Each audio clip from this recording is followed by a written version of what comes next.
მოგესალმებით თქვენ უყურებთ სდასუ ტევის საინფორმაციო გამოშვებას დღის მთავარ თემებს საბა ხვიჩია გაგაცნობთ. გარემოს დაცვისა და სოფლის მეურნეობის სამინისტროს ინიციატივით ქალაქ ზუგდიდში დადიანების სასახლის ტერიტორიაზე სამეგრელო ზემო სვანეთის რეგიონის აგროსაინვესტიციო ბიზნეს ფორუმი გაიხსნა. ბიზნეს ფორუმს საქართველოს პრემიერ-მინისტრი მამუკა ბაღდაძე მთავრობის წევრებთან ერთად დაესწრო. ფორუმს ასევე ესწრებოდნენ პარლამენტის დეპუტატები, ადგილობრივი ხელისუფლების წარმომადგენლები და სამეგრელო ზემო სვანეთის რეგიონის ბიზნეს სექტორის 250-მდე წარმომადგენელი.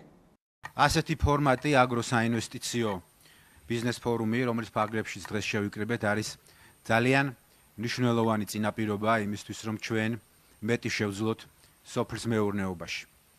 მე მახსოვს, როდესაც ჩვენ ვიწყებდით ჩვენს პროგრამებს სოფლის მეურნეობაში, ჩვენ ვისმენდით ძალიან ბევრ უსაფუძვლო კრიტიკას. რომ ეს ყველაფერი იქნებოდა წყალში გადაყრილი ფული, სახელმწიფოს მხრიდან მსგავსი ინვესტიციები არ იყო გამართლებული, რომ საქართველოში სოფლის მეურნეობას არ ჰქონდა პერსპექტივა. მე დარწმუნებული ვარ, ეს სიტყვები თქვენც კარგად გახსოვთ. ბუნებრივია შედეგმა აჩვენა, რომ ჩვენ ვიყავით მართლები. მინდა ყველას შეგახსენოთ, რომ რამდენიმე წლის წინ სავაჭრო დეფიციტი სოფლის მეურნეობის პროდუქციაში ჩვენ მქონდა დაახლოებით 900 მილიონი. დღევანდელი დღის მდგომარეობით დეფიციტი შეადგენს 300 მილიონს. ჩვენ სამჯერ ერთობლივი ძალისხმევით შევძელით, რომ შეგვემცირებინა ეს დეფიციტი. და მე ღრმად ვწამს, რომ ჩვენ შევძლებთ არა მხოლოდ იმპორტის ჩანაცვლებას, არამედ საქართველო გახდება ერთ-ერთი ყველაზე წარმატებული ექსპორტიორი ქვეყანა სოფლის მეურნეობის პროდუქციის. და მე დარწმუნებული ვარ, ეს დღე აუცილებლად დადგება. მაგრამ ამისთვის ჩვენ უნდა გადავდგათ კიდევ უფრო მეტი ქმედითი ნაბიჯები. შარშან ჩვენმა ექსპორტმა სოფლის მეურნეობის პროდუქციის შეადგინა 1 მილიარდი. მაგრამ ჩვენ ვიქნებოდით კიდევ უფრო წარმატებული, რომ არა უდიდესი გამოწვევა და პრობლემა აზიური ფაროს სანასახით, რომელსაც განსაკუთრებით დააზიანა ეს კუთხე, ეს ლამაზი რეგიონი. ძალიან ბევრი ფერმერი აღმოჩნდა ძალიან დიდი გამოწვევების წინაშე. სამწუხაროდ, არც საქართველოში და მინდა გითხრათ, არც საერთაშორისო მასშტაბით არ არსებობდა წარმატებული გამოცდილება ეფექტური ბრძოლის აზიური ფაროსანას წინააღმდეგ. მაგრამ ჩვენ ამ პერიოდის განმავლობაში თქვენთან ერთად, თქვენგან მიღებული რჩევებით ფიქრობთ, რომ ჩამოყალიბდით ყველაზე ეფექტურ მექანიზმზე. იცით, რომ წელს ჩვენ 10 ჯერ გავზარდეთ შესაძლებლობები აზიურ ფაროსანასთან ბრძოლის. და მე დარწმუნებული ვარ, რომ სწორედ წელს იქნება გარდამტეხი წელი, სადაც თითოეული ჩვენთანგანი დარწმუნდება, რომ ჩვენ ამ პრობლემას ერთხელ და საბოლოოდ მოვაგვარებთ. სამეგრელო ზემო სვანეთის რეგიონს აქვს უნიკალური პოტენციალი, ყველაზე დიდი იმისთვის, რომ იყოს წარმატებული რეგიონი სოფლის მეურნეობის პროდუქციის წარმოებაში. თქვენ იცით, ჩვენი სულისკვეთება, ჩვენი განწყობა, რომ ჩვენ მაქსიმალურად უნდა შევუწყოთ ხელი საქართველოში ორგანული, ბიოლოგიურად სუფთა, ეკოლოგიურად სუფთა პროდუქციის წარმოებას. და ამისთვის ჩვენ გავაკეთებთ ყველაფერს. მე გპირდებით, რომ ნაბიჯ-ნაბიჯ ჩვენ შევძლებთ და საერთოდ გავაუქმებთ გადასახადებს ყველა იმ მეწარმისთვის, რომელიც საქართველოში იქნება დაკავებული ეკოლოგიურად სუფთა პროდუქციის წარმოების. ჩვენ უნდა გავხდეთ სოფლიოში, უნდა გაგვიცნოს სოფლიომ, როგორც ეკოლოგიურად სუფთა პროდუქციის წარმოებელი ქვეყანა. ეს არის გზა, რომელიც დაგვაძლევინებს სიღარიბეს. ეს არის გზა, რომელიც მოგხსნებს საშუალებას, რომ სოფლის მეურნეობის სექტორი საქართველოში გადავიყვანოთ განვითარების სულ ახალ დონეზე. მე ძალიან ბევრი რჩევა მოვისმინე ზუგდიდში, სამეგრელოს სხვა რაიონებში ჩვენი ფერმერებისგან. და სწორედ ამ რჩევებზე დაყრდნობით მოგეხსენებათ ჩვენ გუშინ განვაცხადეთ ახალი ინიციატივის შესახებ და ეს ინიციატივები ეხება რამდენიმე მიმართულებას. პირველი ეს გახლავთ პროექტი დანერგე მომავალი. აქ ჩვენ გავითვალისწინეთ თქვენი რჩევები და მოგეხსენებათ, რომ ავწიეთ ზედაზღვარი 2.5-ჯერ 100.000 ლარიდან 250.000 ლარამდე, რომ თითოეულ თქვენთანგანს ჰქონდეს იმის შესაძლებლობა, რომ უფრო ფართო მასშტაბით შეხედოს და განავითაროს ეს ბიზნესი. ჩვენ გავითვალისწინეთ თქვენი რჩევები და კენკროვანი პროგრამა შეეხება ყველა რაიონს, ყველას, უკლებრივ ყველას. პირადად მე ძალიან ოპტიმისტურად ვარ განწყობილი, ისე როგორც თითოეული თქვენთანგანი, როდესაც ჩვენ საუბრობთ საქართველოში კენკროვანი კულტურის განვითარებაზე.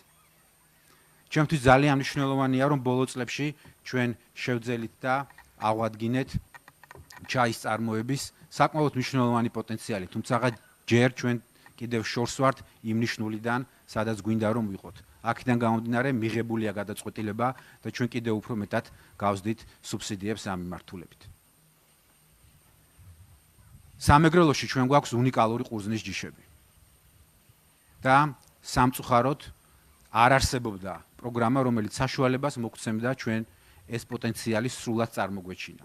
აქედან გამომდინარე მიღებულია გადაწყვეტილება და მევენახეობის მიმართულებითაც ჩვენ დავიწყებთ და გავსდით სუბსიდირებას ამ ლამაზ კუთხეში. ჩვენ გავაკეთებთ ყველაფერს იმისთვის, რომ სრულად შევძლოთ ამ რეგიონის სოფლის მეურნეობის პოტენციალის ათვისება.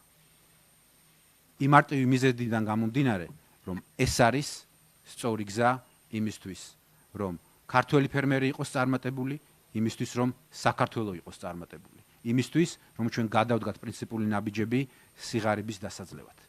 ჩვენ ხომ ყველას კარგად გვესმის. სიღარიბის დაძლევის გარეშე ჩვენი სამშობლო ვერ იქნება წარმატებული. აქედან გამომდინარე, სწორედ თქვენ სექტორს, ამ ინდუსტრიას აქვს ეს უზარმაზარი პასუხისგებლობა. ჩვენი მოქალაქეების თითქმის 40%-ზე მეტი არის დასაქმებული ამ სექტორში. ეს არის განსაკუთრებული პასუხისგებლობა თითოეული ჩვენთაგანის. აქედან გამომდინარე, ამ პროგრამებით მე დარწმუნებული ვარ, ჩვენ შევძლებთ, რომ შევქმნათ ახალი შესაძლებლობები თქვენთვის, თქვენი მეგობრებისთვის, თქვენი კოლეგებისთვის. საქართველოს პრემიერ-მინისტრმა მამუკა ბახტაძემ საფრანგეთის შინაგან საქმეთა მინისტრ სუმას პიზლა შეხვედრისას ყურადღება გამახვილდა საქართველოსა და საფრანგეთს შორის, როგორც ორმხრივ ისე მრავალმხრივ ფორმატებში წარმატებულ თანამშრომლობაზე საუბარი შეეხო საქართველოს ევროინტეგრაციის პროცესს, ასევე ევროკავშირში საქართველოს მოქალაქეების უვიზო მიმოსვლასთან დაკავშირებულ საკითხებს. ყურადღება დაეთმო საბრძოლო და უსაფრთხოების მიმართულებით არსებულ თანამშრომლობას. მიგრაციისა და ორგანიზებული დანაშაულის საკითხები განიხილა საქართველოს პრეზიდენტმა საომე ზურაბიშვილმა საფრანგეთის შინაგან საქმეთა მინისტრთან შეხვედრისას. საქართველოს პრეზიდენტმა აღნიშნა, რომ საქართველოს ხელისუფლება მუშაობს არალეგალური მიგრაციის შემცირების მიმართულებით. საქართველოს და საფრანგეთის მხარის ერთიანი პოზიცია ყველაფერი გაკეთდეს უვიზო მიმოსვლის შეჩერების მექანიზმის თავიდან. ასაცილებლად შეხვედრაზე ისაუბრეს ასევე საქართველოს პრეზიდენტის ინიციატივაზე, რომელიც საქართველოში წლის ბოლოს მიგრაციის თემაზე კონფერენციის ჩატარების გულისხმობს. განიხილეს თავშესაფრის მაძიებელთა რიცხვის შემცირების საკითხები. ვიზო მიმოსვლასთან დაკავშირებული საკითხები განიხილა საფრანგეთის შინაგან საქმეთა მინისტრთან შეხვედრისას. საქართველოს იუსტიციის მინისტრმა შეხვედრისას მხარეები შეთანხმდნენ მონაცემთა გასვლის მეტ ინტენსიურობაზე, მათ შორის პასპორტების შესახებ, რაც საფრანგეთის მთავრობას საშუალებას მისცემს სრულყოფილი ინფორმაცია მიიღოს საქართველოს იმ მოქალაქის შესახებ, რომელიც მათ ქვეყანაში მიემგზავრება.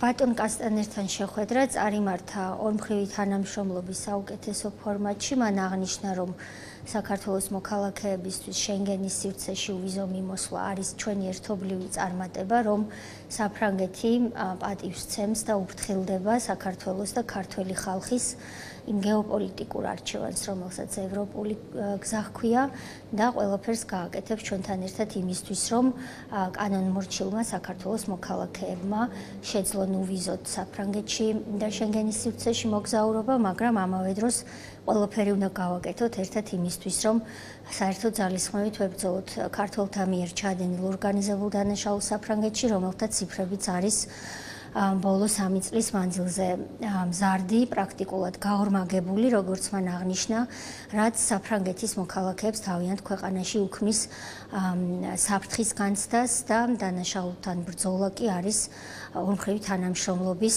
პრიორიტეტი. ჩვენ შევთანხმდით იმაზე, რომ უკეთესად გავცვლით ჩვენს მონაცემებს, მათ შორის პასპორტების დარგში, რათა საფრანგეთის შესაბამისი ორგანოები უკეთესად ხედავდნენ მოცემული დოკუმენტის მფლობელი არის თუ არა გვარშეცვლილი ადამიანი, მეორედ ხომ არ ბრუნდება დეპორტაციის შემდეგ შენგენის სივრცეში. ვისაუბრეთ იმაზე, რომ საჭირო იქნება პრევენციის მიზნით უფრო მკაფიო და მკაცრი ნორმები არსებობდეს, როცა საქმე ეხება პრობაციონერთა მგზავრობას შენგენის სივრცეში და ასევე საუბარი შეეხო იმას, თუ როგორ უნდა მოხდეს ავტომატიზებული საშუალებებით არა მხოლოდ საფრანგეთთან, არამედ შენგენის სივრცის სხვა ქვეყნებთან საქართველოსთან მიმართებაში ინფორმაციების უფრო ეფექტური გაცვლა. შინაგან საქმეთა მინისტრმა 19 მაისის შვალედური და რიგარეში არჩევნების თავისუფალ დემოკრატიულ და უსაფრთხო გარემოში ჩატარების უზრუნველსაყოფად სპეციალური ბრძანება გამოსცა. ბრძანების თანახმად ტერიტორიულ ერთეულებში მოქმედი შესაბამისი სტრუქტურული დანაყოფები წინასაარჩევნო კამპანიის მიმდინარეობისას და უშუალოდ არჩევნების დღეს თავენ სამოქმედო არეალში სამართალდარღვევათა პრევენციას და მათზე დროულ რეაგირებას უზრუნველყოფენ. გარდა ამისა, ბრძანება ყველა პოლიციას სამსახურეობრივი მოვალეობის შესრულებისას პოლიტიკური ნეიტრალიტეტის პრინციპის მკაცრად დაცვას ავალდებულებს. კიდევ ერთი ღონისძიება, რომელიც შინაგან საქმეთა სამინისტრომ არჩევნების მშვიდ გარემოში ჩატარების უზრუნველსაყოფად უკვე გაატარა, ეს არის მემორანდუმის გაფორმება ცენტრალურ საარჩევნო კომისიასთან. დოკუმენტს ხელი საქართველოს შინაგან საქმეთა მინისტრმა გიორგი გახარიამ და ცენტრალური საარჩევნო კომისიის თავმჯდომარემ თამარ ჟვანიამ მოაწერეს. მემორანდუმით განისაზღვრა საარჩევნო პერიოდში მხარეთა შორის თანამშრომლობისთვის დამატებითი ფორმები და შესაბამისი სამართლებრივი ჩარჩო. დოკუმენტი ასევე ითვალისწინებს არჩევნების დღეს ხმის მიცემის პროცესის მშვიდ და თავისუფალ გარემოში ჩატარების უზრუნველსაყოფად მხარეთა თანამშრომლობას, ერთობლივი ღონისძიებებისა და სამუშაო შეხვედრების ორგანიზებას. მალხაზ მაჩალიკაშვილის სახელმწიფო უსაფრთხოების სამსახურში გამოკითხვაზე მივიდა. მაჩალიკაშვილი ეგრეთ წოდებული მოდულის შენობაში ორ ადვოკატთან ერთად შევიდა. სუსის შენობასთან იმყოფებოდნენ მაჩალიკაშვილის მეუღლე და მისი მხარდაჭერების. სუსში მალხაზ მაჩალიკაშვილის დაკითხვა რამდენიმე საათს გაგრძელდა. როგორც დაკითხვის დასრულების შემდეგ მაჩალიკაშვილის ადვოკატმა მარიამ კუბლაშვილმა ჟურნალისტებს განუცხადა, მათ ყველა კითხვას უპასუხეს.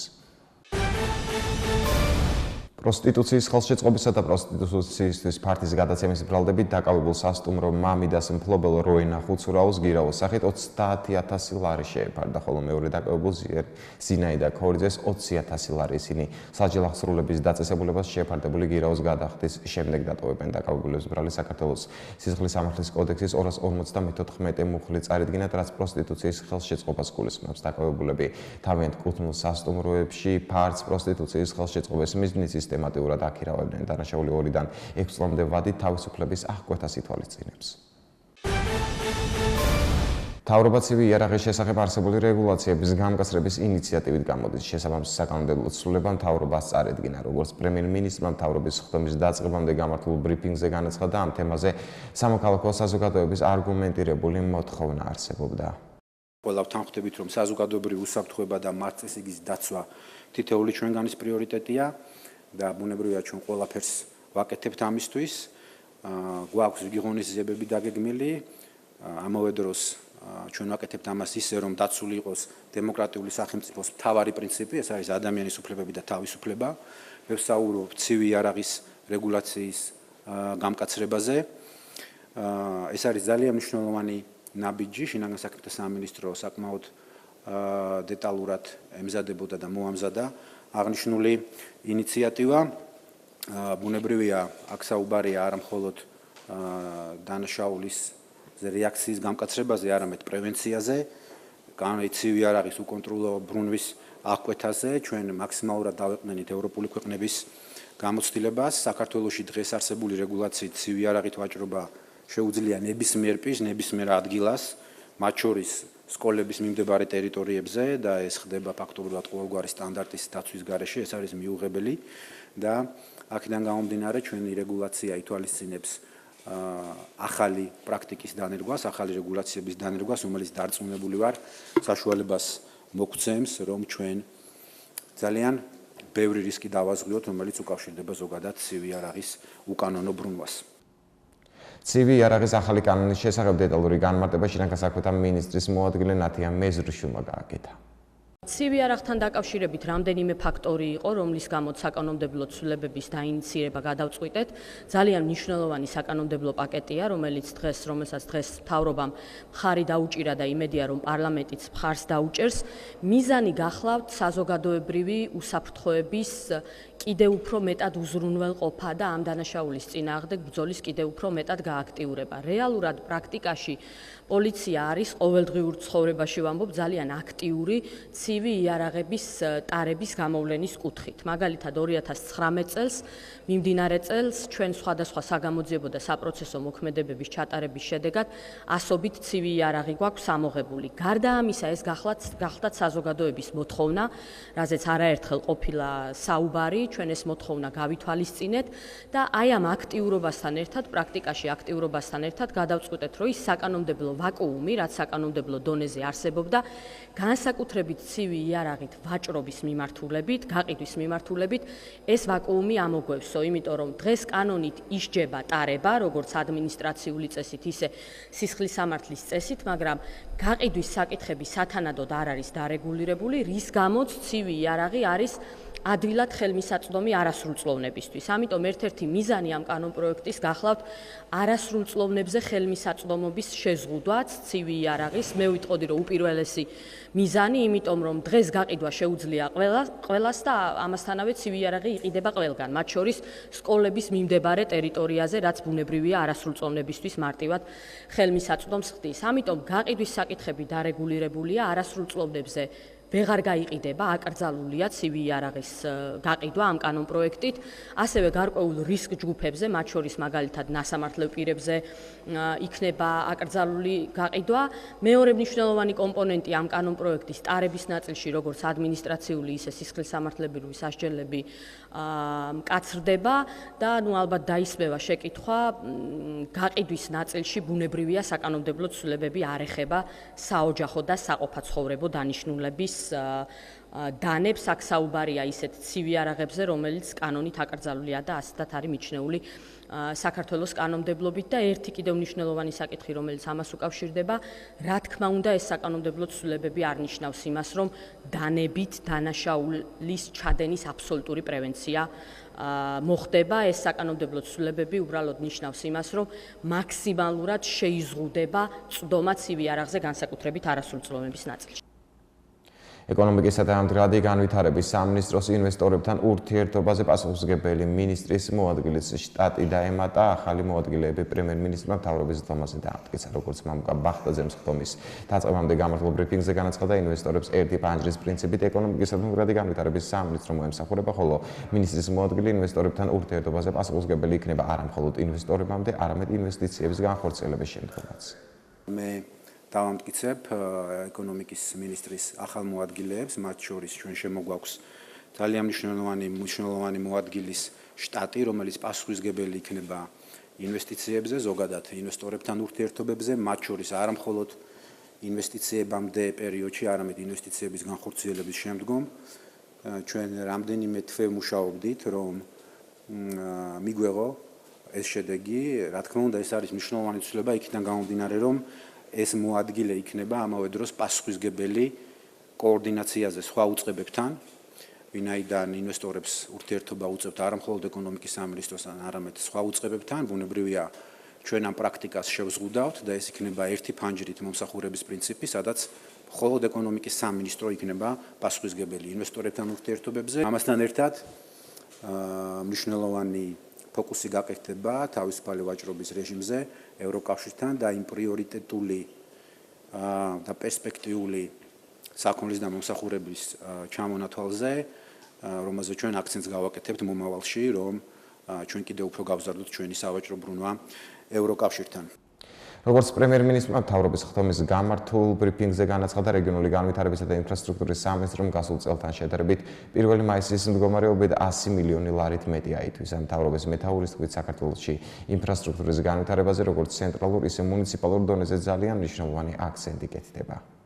მოგეხსენებათ, რომ ჩვენ ძალიან მნიშვნელოვან აქცენტს ვაკეთებთ საქართველოში ინფრასტრუქტურის განვითარებაზე, როგორც ცენტრალური უწყებების დონეზე, ასევე ადგილობრივი მუნიციპალიტეტის დონეზე. ამასთან ერთად მას შემდეგ, რაც ჩვენ ბიუჯეტი და სახსრები ამ მიმართულებით გავზარდეთ, გარკვეულწილად გამოწვევა იყო ამ თანხების ათვისება და მე ერთ-ერთ უმთავრეს პრიორიტეტად, რაც დაუსახე გუნდს, ეს იყო, რომ ჩვენ უნდა შეგვეცვალა პროცედურები, შეგვეცვალა მიდგომები ისე, რომ საზოგადოება და ჩვენც დავწმუნდეთ, რომ ათვისება ხდება, ამასშტაბური ინვესტიციების ხდება დროულად, ვადაში, სწრაფი ტემპით და მინდა ამ ნაწილში საზოგადოებას მივაწოდო ინფორმაცია, რომ შარშანდელთან შედარებით 1 მაისის მდგომარეობით ინფრასტრუქტურის სამინისტრომ აითვისა 350 მილიონი ლარი, რომელიც არის 100 მილიონი ლარით მეტი ვიდრე შარშან. ამასთან ერთად გაერთიანებული წყალმომარაგების კომპანიამ გეგმას გადააჭარბა 27%-ით და საავტომობილო გზების დეპარტამენტმა კი 17%-ით. ეს არის ძალიან მნიშვნელოვანი წისვლა, ამასთან ერთად სასიხარულოა, რომ მუნიციპალიტეტების დონეზეც ჩვენ გვაქვს მნიშვნელოვანი პროგრესი. It მოგეხსენებათ, რომ ჩვენ მნიშვნელოვნად გავზარდეთ წელს ბიუჯეტი ადგილობრივი მუნიციპალიტეტებისთვის, განსახორციელებელი პროექტებისთვის, ფონდიდან გამოყოფილი თანხა 271 მილიონ ლარზე მეტია, რომელიც შარშანდელ მარჩვენებელს 1.7 ჯერ აღემატება, თითქმის 2 ჯერ. აქაც გვაქვს ჩვენ მნიშვნელოვანი პროგრესი, ანუ ეს არის ფაქტობრივად 100%-იანი შესრულება და ბუნებრივია იმის ფონზე, რომ შარშან ამ პერიოდში იყო 73%-იანი შესრულება და გაზრდილი ბიუჯეტის ფონზე, რომ ეს თითქმის 100%-იანი შესრულება არის. ამ შემთხვევაში ჩვენ გვაქვს საფუძველი ვისაუბროთ მნიშვნელოვან პროგრესზე. დღეის მდგომარეობით ხელშეკრულება უკვე გაფორმებულია 207 მილიონის 409 პროექტის განხორციელებაზე, საიდანაც 250 ობიექტზე დაწყებულია უკვე მუშაობა. ეს ციფრები არის დამაიმედებელი, ოპტიმისტური, ამასთან ერთად მთელ გუნდს მე მსურს კიდევ ერთხელ მივმართო და მოვუწოდო, რომ ჩვენ გვსურს მეტი, ჩვენ გვაქვს სერიოზული პროგრესი, ჩვენმა ცვლილებებმა პროცედურებში, მიდგომებში უკვე მოგვცა კონკრეტული შედეგი, მაგრამ იქიდან გამომდინარე, რომ მომავალ თვეებში ჩვენ უფრო მეტი სახსრები გვაქვს მიმართული აღნიშნულ პროექტებზე, აქედან გამომდინარე კიდევ უფრო მეტად უნდა მოვინდომოთ და უკეთესი შედეგი დავდოთ და აქვე მსურს ყველას გადაუხადო მადლობა. მთავრობის გადაწყვეტილებით თანამედროვე ტიპის ინტენსიური ბაღების მეტ ფართობზე გაშენების მიზნით პროგრამაში დანერგი მომავალი ერთ ბენეფიციარზე მაქსიმალური თანადაფინანსების ოდენობა 100.000-დან 250.000 ლარამდე და იზრდება. გარდა ამისა, პროექტებზე, რომელთა ჯამრიგირებულება 500.000 ლარს არ აღემატება, სანერგე კომპონენტის ნაწილში 50%-იანი თანადაფინანსება 70%-მდე გაიზრდება. გვაქვს მასშტაბური ცვლილებები პროგრამაში დანერგი მომავალი. მე მინდა ყველა შეგახსენოთ, რომ რამდენიმე წლის წინ ჯერ კიდევ დეფიციტი სოფლის მეურნეობის პროდუქტით ვაჭრობაში იყო ფაქტობრივად 900 მილიონი და დღეს ჩვენ შევძელით და ეს ციფრი ჩამოვიყვანეთ 300 მილიონზე. ჩვენი გაცხადებული პრიორიტეტი გახლავთ ის, რომ ჩვენ სოფლის მეურნეობაში აუცილებლად გავზდით წარმადობას. მე არაერთხელ მომისმენია სრულიად არაარგუმენტირებული პასუხები, რომ ჩვენს მიერ ინვესტირებული თანხები სოფლის მეურნეობაში ვითომ არ იძლევა შედეგს და ბუნებრივია ეს არ შეეფერება სიმართლეს. ეს ციფრები არის ამისი კონკრეტული მაგალითი. მინდა ყველა შეგახსენეთ, რომ გასულ წელს ჩვენმა ექსპორტმა სოფლის მეურნეობის დარგში გადააჭარბა მილიარდს, რაც არის ძალიან დიდი წარმატება, თუმცა იქიდან გამომდინარე, რომ ჩვენ ჯერ კიდევ გვაქვს დეფიციტი 300 მილიონის ოდენობით, ჩვენ გვჭირდება მეტი ეფექტური პროგრამა. აქედან გამომდინარე, დანერგი მომავალში ჩვენ ამ პროექტში ჩვენ შეგვაქვს ცვლილებები, ბუნებრივია მიზანია, რომ იმპორტი ჩავანაცვლოთ ქართული პროდუქციით, გავზარდოთ ექსპორტი, მოვახდინოთ გადამამუშავებელი მრეწველობის ნედლეულით უზრუნველყოფა და რაც ყველაზე მნიშვნელოვანია, სოფლად ცხოვრების ჩვენი მოსახლეობის სოციალურ-ეკონომიკური მდგომარეობა გავაუმჯობესოთ.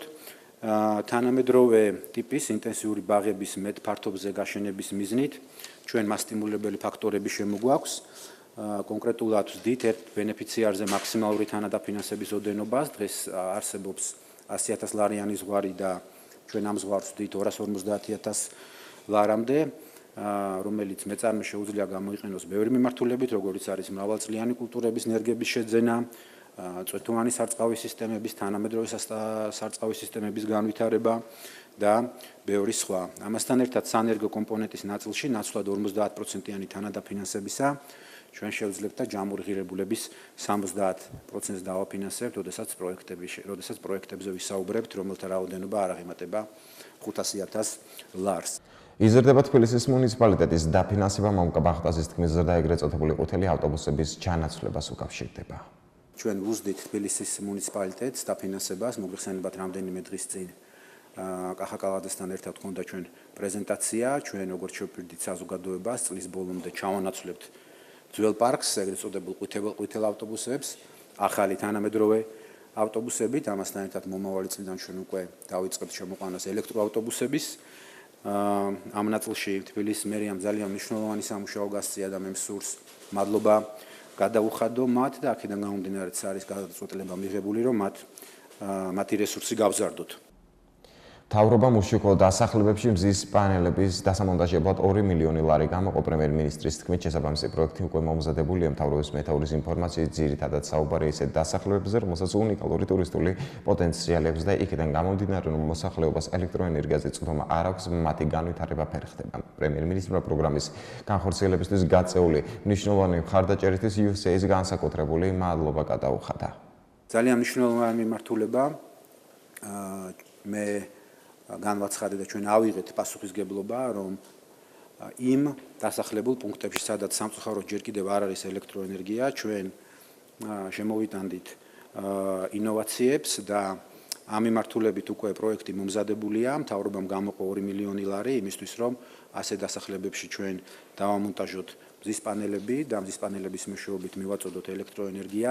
ადგილობრივ მოსახლეობას ჩვენ ძირითადად საუბრობთ ისეთ დასახლებებზე, რომელსაც აქვს მართლაც უნიკალური ტურისტული პოტენციალი და ჩვენ ფიზიკურად ვერ მანვითარებდით ამ ადგილებს, იქიდან გამომდინარე, რომ მოსახლეობას სტომა არ ქონდა ელექტროენერგიაზე. აღნიშნულ პროგრამაში ჩვენ ძალიან მნიშვნელოვანი მხარდაჭერა გამოგვიცხადა და გააკეთა USAID-მა და მათ სურს განსაკუთრებული მადლობა გადაუხადო ამისთვის. კიდევ ერთი სიახლე, რომელიც პრემიერ-მინისტრმა ბრიფინგზე გააჟღერა, დიასპორას უკავშირდება. შეიქმნა დიასპორაზე მიმართული პროექტების დაფინანსების ფონდი, რომელიც დიასპორას საშუალებას მისცემს განახორციელონ საკუთარი იდეების საკონკურსო პროექტის შეტანა მოქალაქეებს 14 მაისიდან 14 ივნისის ჩათვლით შეეძლებათ. დიასპორასთან ურთიერთობა არის ჩვენი მთავრობის პრიორიტეტი. და უფრო მეტიც მოგესალმებათ, რომ ახალი კონსტიტუციით ეს არის ჩვენი ვალდებულება, შესაბამისად ჩვენ ვცდილობთ უზრუნველყოთ საზოგადოებრივი ცხოვრების ჩვენი თანამემამულეების მაქსიმალური ჩართულობა ქვეყნის აღშენებლობის პროცესში, ეროვნული თვითყოფადობის შენარჩუნების პროცესში და ზოგადად საქართველოს პოზიტიური იმიჯის წარმოჩენის პროცესში. საგარეო საქმეთა სამინისტრომ მოამზადა ინიციატივა, რომელთაც შეიქმნება ეროვნული ინტერესების გათვალისწინებით დიასპორაზე მიმართული პროექტების დაფინანსების მექანიზმი, ფონდი. ბუნებრივია ჯერ ჩვენ ვიქნებით საპილოტო რეჟიმში, საკონკურსო პროექტის შემოტანა 14 მაისიდან 14 ივნისის ჩათვლით შეეძლება ჩვენს მოქალაქეებს, თუმცა დარწმუნებული ვარ, ეს პროექტი იქნება წარმატებული და ჩვენ მომავალში მნიშვნელოვნად გავზრდით ამ მიმართულებით დაფინანსებას. წარმოდგენილი ინიციატივა დიასპორას აძლევს საკუთარი იდეების რეალიზაციის საშუალებას, რაც დიასპორული საქმიანობის კიდევ უფრო მრავალფეროვანად გახდის პერსპექტივას გვაძლევს და ბუნებრივია საქართველოსა და უცხოეთში მცხოვრებ თანამემამულეებს შორის უფრო გაღრმავებულ კავშირებს მოგცემს. გლდანის საპატიმროს ჯალდებულები დაწესებულების ტერიტორიაზე სოფლის მეურნეობის სფეროში დასაქმდებიან. პროექტი საქართველოს იუსტიციის მინისტრის ინიციატივით და საფრანგეთ საქართველოს სავაჭრო და სამრეწველო პალატის ხელშეწყობით ხორციელდება. დაწესებულების ერთ-ერთ ეზოში დამუშავდა 3000 კვადრატული მეტრი მიწის ნაკვეთი, სადაც პატიმრები ქართული ჯიშის ჟოლოს, ფრანგული ჯიშის ნეზს, ლობიოს, კალათის ფურცლებს, არშიტოქს, პომიდორს და მარწყვს მოიყვანენ. მოყვანილი მოსავლის რეალიზაციაში პატიმრებს საფრანგეთ საქართველოს სავაჭრო და სამრეწველო პალატა დაეხმარება, რათა რეალიზაციიდან მიღებული თანხა მათი შემოსავლის წყაროდ იქცეს. მიწის დამუშავების პროცესი 8 და 9 მაისს მიმდინარეობდა და მასში ნომერ მერვე დაწესებულებაში განთავსებული მსჯავრდებულებიც იყვნენ ჩართულნი. ზოგიერთი მათგანი უვადო პატიმარია. საქართველოს საგარეო საქმეთა მინისტრმა დავით ზავკალიანმა დიასპორის დაჯილდოების ოფიციალურ ცერემონიას უმასპინძლა. კონკურსი პროექტის დიასპორის წარმომადგენელთა განსაკუთრებული ღვაწლის აღიარება ფარგლებში გაიმართა. კონკურსის შედეგად 6 სხვადასხვა ნომინაციაში დიასპორის 11 წარმომადგენელი დაჯილდოვდა. კონკურსი საგარეო საქმეთა სამინისტროს მიგრაციის პოლიტიკის განვითარების საერთაშორისო ცენტრისა და ევროკავშირის მიერ დაფინანსებული პროექტ ენიგმასთან თანამშრომლობით გაიმართა. ძალიან ემოციური და ამაღელვებელი საღამო იყო. გამომდინარე იქიდან, რომ ჩვენ მოვისმინეთ ძალიან ბევრი ისტორია იმ ქართველებისგან, რომლებიც საქართველოს ღირსეულად წარმოაჩენენ სოფლიოს სხვადასხვა კუთხეში. უკვე მეორე წელია საგარეო საქმეთა სამინისტროს და ევროკავშირის ინიციირებით, კერძოდ მიგრაციის პოლიტიკის საერთაშორისო ორგანიზაციასთან ერთად ვახორციელებთ მსგავსი ტიპის ღონისძიებას და იმ ქართველებს, რომლებსაც ღირსეული წვლილი შეაქვთ ქართული კულტურის წარმოჩენაში, არა მარტო კულტურის, მეცნიერების სფეროში, ასევე ქველმოქმედების კუთხით, ასევე სპორტის მიმართულებით ჩვენ მათ ღვაწს, ასე ვთქვათ, ყოველწლიურად მსგავსი სახის ღონისძიებებით ვაფასებთ და ვფიქრობ, რომ მომავალშიც ეს კარგი ტრადიცია გაგრძელდება. ჩვენ გვაქვს ძალიან ბევრი ინიციატივა დიასპორულ ორგანიზაციებთან ურთიერთობის გააქტიურების კუთხით, პარლამენტის დიასპორასთან ურთიერთობის კომიტეტი, საგარეო საქმეთა სამინისტრო, პრემიერ-მინისტრი, საქართველოს მთავრობა ბევრ ახალ ინიციატივას გეგმავს და ვფიქრობ, რომ ეს ყველაფერი მნიშვნელოვანწილად წაადგება ჩვენი ქვეყნის ცნობადობის ამაღლებას საზღვარგარეთ. სწორედ ჩვენი ქვეყნის კულტურის, რელიგიის და მნიშვნელოვანი ისტორიის უკეთ წარმოჩენის კუთხით მსოფლიოს სხვადასხვა კუთხეში დაგეგმილი არის ძალიან მრავალი ღონისძიება და იმ ქვეყნებში, სადაც ჩვენ გვაქვს წარმოდგენილი საელჩოები, მისიები, უნებრივია სხვადასხვა ღონისძიება ჩატარდება, იქნება ეს გამოფენები თუ სხვა მნიშვნელოვანი ღონისძიებები და ვფიქრობ, რომ ესეც წაადგება ჩვენი ქვეყნის უკეთ წარმოჩენას მსოფლიოს სხვადასხვა ქვეყნებში. დედაქალაქის მერი კახა კალაძე კოსტავას ნომერ 71-ში არსებული სკვერის რეაბილიტაციის პროცესს გაეცნო. ჩატარებული სამუშაოები თბილისის მერის საბურთალოს რაიონის გამგეობებმა გაიოს ვასაძემ გააცნო. კოსტავას ნომერ 71 გამგეობამ 10 ავტოფარეხის დემონტაჟი განახორციელა და მის ნაცვლად გამწვანებული ტერიტორია მოაწყო. დაინტერესებული საზოგადოებისთვის სკვერის პირვანდელი მდგომარეობის ამსახველი ფოტოებიც იყო წარმოდგენილი. პროექტის შედეგად 2000 კვადრატული მეტრი ფართობზე საბავშვო გასართობი მოედანი, საფეხმავლო ბილიკები და LED განათების სისტემა მოეწყო. ასევე განთავსდა სკვერისთვის საჭირო ინფრასტრუქტურა და ტერიტორია ცოცხალი ხობით შემოისაზღვრა. დაითესა ბალახი, 16 სახეობის 800-მდე მცენარე დაირგო და სარწყავი სისტემა დამონტაჟდა. საბურთალოს რაიონის გამგეობის დაკვეთით სამუშაოები კომპანია Green Service Plus-მა აწარმოა. პროექტის ღირებულება 293,661 ლარს შეადგენს.